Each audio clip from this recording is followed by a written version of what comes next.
మంగళగిరిలో AP CM Jagan మాట్లాడుతున్నారు. ఇప్పుడు లైవ్ చూద్దాం. విపరీతమైన యాడ్లు వచ్చాయి. బ్యాంకుల్లో పెట్టిన బంగారం ఇంటికి రావాలి అని అంటే బాబే రావాలి అని అడ్వర్టైజ్మెంట్లు. నాకు ఇప్పటికి కూడా గుర్తుంది అడ్వర్టైజ్మెంట్లు. తాలిబొట్టును ఎవరో వచ్చి లాగుతూ ఉంటారు ఒక అక్క చెల్లెమ్మ మడిలో నుంచి. వెంటనే ఒక చెయ్యి వచ్చి ఇలా ఆపేస్తారు.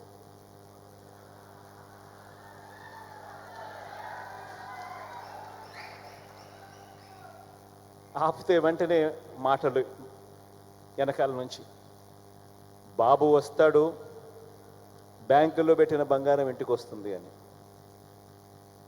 రకరకాలుగా ఇలాంటి వాగ్దానాలు.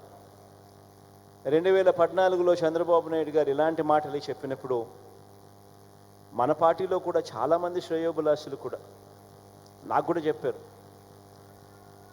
పోయేదేముంది, ఆయన చెప్తా ఉన్నాడు, సాధ్యం కాదని తెలిసిన ఆయన చెప్తా ఉన్నాడు, మనం కూడా చెప్తాము, పోయేదేముంది, ఎన్నికలు అయిపోతాయి, మన సంగతి మనం చూస్తామని చెప్పి చాలామంది నాతో కూడా అన్నారు. మన పార్టీలోనే ఉన్న వాళ్ళే. తప్పు కూడా కాదు, నేను వాళ్ళకు కూడా తప్పు కూడా అని ఇప్పుడు నేను అన్నాను. ఎందుకంటే వాళ్ళు చంద్రబాబు నాయుడు ఒకవైపున అబద్ధాలు ఆడుతూ ఉన్నాడు, కాదు సాధ్యమని తెలిసినా కూడా మోసం చేస్తూ ఉన్నాడు. మనమేమో నీతిగా నిజాయితీగా యుద్ధం చేయాలని మనం అంటా ఉన్నాం. ఈ మాదిరిగా యుద్ధం చేయడం కుదరదు అని నాకు సలహాలు కూడా ఇచ్చారు. కానీ నేను అన్నా, విలువలు విశ్వసనీయత అన్న పదానికి అర్థం చెప్పా. చేయగలిగిందే మనం చెప్పాలి, చెయ్యలేము అని తెలిసినప్పుడు నోట్లో నుంచి ఆ మాట రాకూడదు అని చెప్పి.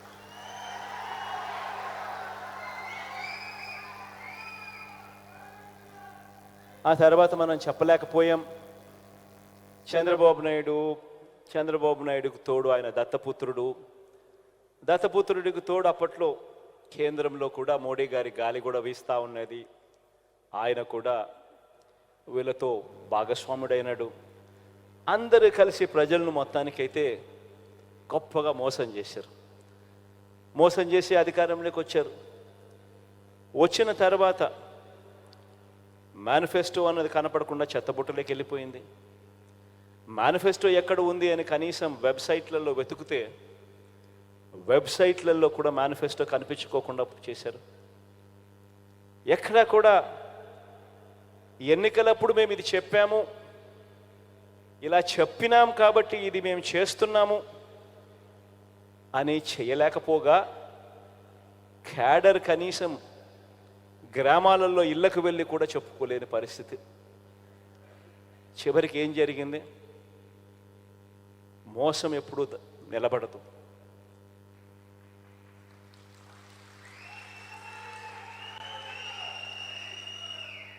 చివరికి ప్రజలు ఎంత దారుణమైన తీర్పు ఇచ్చారు అని అంటే, చంద్రబాబు నాయుడు గారి పార్టీ తరపున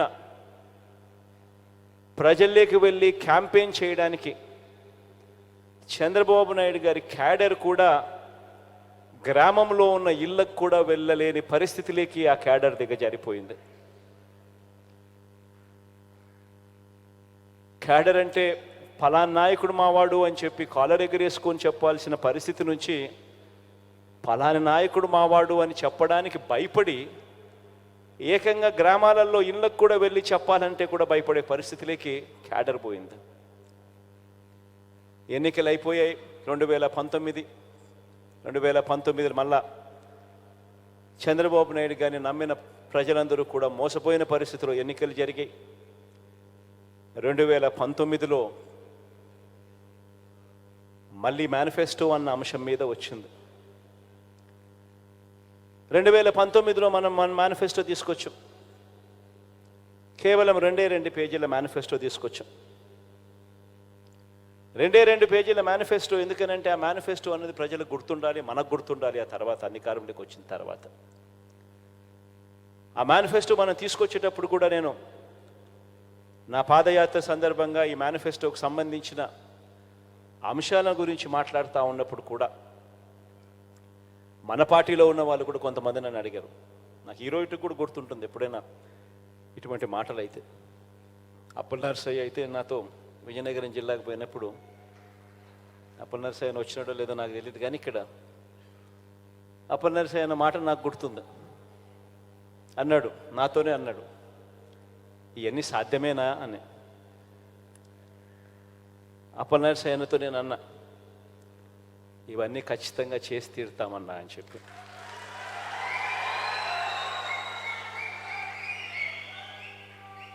అన్ని ఆలోచన చేసిన తర్వాతనే ఈ నిర్ణయాలకు తీసుకున్నాం. అన్ని ఆలోచన చేసిన తర్వాతనే వీటి గురించి ప్రస్తావిస్తూ ఉన్నాను. ఇందులో చెప్పిన ప్రతి మాట ఖచ్చితంగా నెరవేరుస్తానన్నా అని చెప్పి నేను చెప్పాను. ఈరోజు 5 సంవత్సరాలు మన పాలన తర్వాత 2019లో బహుశా రాష్ట్ర చరిత్రలో ఎప్పుడు గతంలో చూడని విధంగా ఏకంగా 151 స్థానాలు, 175 స్థానాలకు 151 స్థానాలతో అధికారంలోకి వచ్చాం. 25 స్థానాలకు 22 ఎంపీ స్థానాలు గెలుచుకుని అధికారంలోకి వచ్చాం. వచ్చిన తర్వాత 5 సంవత్సరాల మన పరిపాలనలో ఆ మేనిఫెస్టో అనేది ఏదైతే మనం చెప్పామో, ఆ 2 పేజీల మేనిఫెస్టో అని మనం ఏదైతే చెప్పామో, ఆ మేనిఫెస్టో అన్నది నిజంగానే ఒక బైబిల్గా, ఒక భగవద్గీతగా, ఒక ఖురాన్గా భావిస్తూనే చిత్తశుద్ధితో అడుగులు వేశాం. ఈరోజు 5 సంవత్సరాల తర్వాత గర్వంగా కూడా ప్రతి క్యాడర్లో ఉన్న ప్రతి ఒక్కరూ, రాష్ట్ర స్థాయి నుంచి గ్రామ స్థాయి దాకా కూడా ప్రతి ఒక్కరూ కూడా గర్వంగా వెళ్ళి ఎన్నికల ముందు అక్క ఇది చెప్పాం, చెప్పినవన్నీ కూడా చేశాం అని ఏకంగా 99% హామీలన్నీ నెరవేర్చి మేనిఫెస్టో తీసుకొని వెళ్ళి మళ్ళీ ప్రతి ఇంట్లో చూపించి మీరే టిక్కు పెట్టండి అని అడిగే నిబద్ధత, చిత్తశుద్ధి వైఎస్ఆర్ కాంగ్రెస్ పార్టీకి మాత్రమే ఉంది అని కూడా చెప్తా ఉన్నాను. ఈరోజు ఈ మాటలు నేను ఎందుకు చెప్తా ఉన్నానంటే, ఈరోజు రాష్ట్ర వ్యాప్తంగా 87% ఇళ్లకు, ప్రతి కాన్స్టిట్యున్సీలో ఏ కాన్స్టిట్యున్సీ తీసుకున్నా 87% పైచిలకు ఇళ్లకు, గృహాలకు ఈరోజు మన ప్రతి పథకము ప్రతి ఇంటికి కూడా మంచి చేయగలిగాం. కుప్పం రూరల్ నియోజకవర్గం కాబట్టి అక్కడైతే ఏకంగా 93.29% ఇళ్లకు మంచి జరిగిన పరిస్థితులు అక్కడ ఉన్నాయి. ఇప్పుడు నేను చెప్పే విషయం చాలా చాలా జాగ్రత్తగా వినండి. ఇప్పుడు నేను చెప్పే విషయం కుప్పంలో నేను ప్రస్తావన చేస్తూ అన్నా, కుప్పంలో 87,000 ఇల్లులు, 87,000 చిల్లర ఇల్లులు కుప్పంలో ఉంటే ఏకంగా 83,000 ఇళ్లకు దాదాపుగా మంచి జరిగింది. ఆ మాట ప్రస్తావిస్తూ రాష్ట్ర వ్యాప్తంగా మీ జగన్ బటన్ నొక్కడం, నేరుగా నా అక్క చెల్లెమ్మల ఖాతాల్లోకి ఎటువంటి లంచాలు, ఎటువంటి వివక్షకు ఆస్కారం లేకుండా, ఎటువంటి లంచాలు వివక్ష లేకుండా ఏకంగా 2,55,000 కోట్ల రూపాయలు నేరుగా నా అక్క చెల్లెమ్మల కుటుంబాల ఖాతాల్లోకి వేశాము అని చెబుతూ, ఈ 2,55,000 కోట్లకు సంబంధించి ఇందులో 1,400 కోట్ల రూపాయలు కేవలం ఈ కుప్పం నియోజకవర్గంలో ఈ 83,000 ఇళ్లకు ఈ 1,400 కోట్ల రూపాయలు ఇవ్వగలిగాము అని. 45,000 కుటుంబాలు గతంలో పెన్షన్ అరకొరగా 1,000 రూపాయలు అందుకుంటా ఉన్నవి, మీ జగన్ వచ్చిన తర్వాత దాన్ని 3,000 చేశాడు. పెన్షన్ గతంలో కేవలం 30,000 ఇళ్లకు మాత్రమే వస్తూ ఉన్న పరిస్థితిని మార్చి 45,000 కుటుంబాలకు ఇవ్వడం మొదలుపెట్టింది మీ జగన్ వచ్చిన తర్వాతే అని.